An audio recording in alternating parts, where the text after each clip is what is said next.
প্রিয় দর্শক, আমি সিদ্ধার্থ। দর্শক, আপনারা জানেন কি গতকাল তামিলনাড়ু রাজ্যে এসআইআর কমপ্লিট হয়ে গেছে। তামিলনাড়ু রাজ্যেতে ৭৫,৩৭,০০০ ভোটার লিস্ট থেকে নাম বাদ গেছে।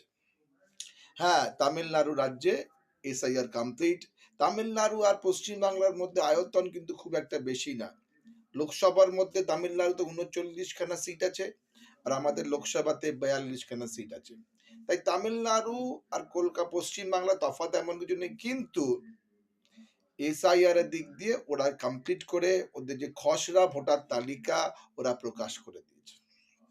এতে প্রমাণ হলো তামিলনাড়ু দেশ কিংবা দক্ষিণ ভারতীয় দেশ কতটা স্মার্ট। এই যে পরিযায়ী শ্রমিকরা তামিলনাড়ু, কর্ণাটক, কেরালা, অন্ধ্রপ্রদেশ, তেলেঙ্গানাতে কেন কাজ করতে যায়, আমরা এতদিন বাদে বুঝলাম যে ওখানে কাজ করার একটাই কারণ, ওখানে কাজটা তাড়াতাড়ি হয়। এখানের মতন কাজটা ঝুলে থাকে না, এখানের মতন অত হয়। রাজনৈতিক দল ওখানেও আছে, তামিলনাড়ুতে ডিএমকে আছে, এআইডিএমকে আছে, এখন টিভিকে এসছে বিজয়ের পার্টি, পিএমকে আছে, এএমআইডিএমকে আছে, দল অনেক আছে, কিন্তু দেশের সবাই কিন্তু ওরা এক নম্বর।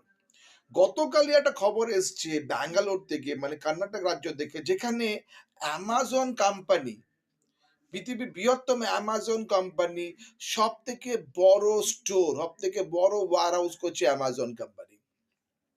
এতে প্রমাণ হচ্ছে টিভি পাটিল যে এখানে শিল্পমন্ত্রী, সেখানে কিন্তু তারা কংগ্রেসেরও আগে এগিয়ে আসে, বিজেপি সরকারও এগিয়ে আসে। মানে they are work like a business, they not talk about Bengal means business. ওরা বলে না যে বেঙ্গল মানে বিজনেস, আর প্রত্যেক বছরই একটা করে বিশ্ব সম্মেলন, বাণী সম্মেলন করব, আর সরকারি পয়সা খরচা করব।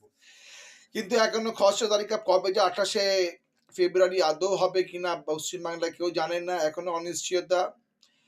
প্রাক্তন বিচারপতিদের দিয়ে এখন করানো হচ্ছে। অনেক অনেক ভুয়ো, অনেক অনেক নাম ভুয়ো বেরোচ্ছে দেখতে পাচ্ছি। ৭৫ লক্ষ নাম বাদ গেল তামিলনাড়ু দেশে, ৬৫ লক্ষ নাম গেল গুজরাট রাজ্যেতে।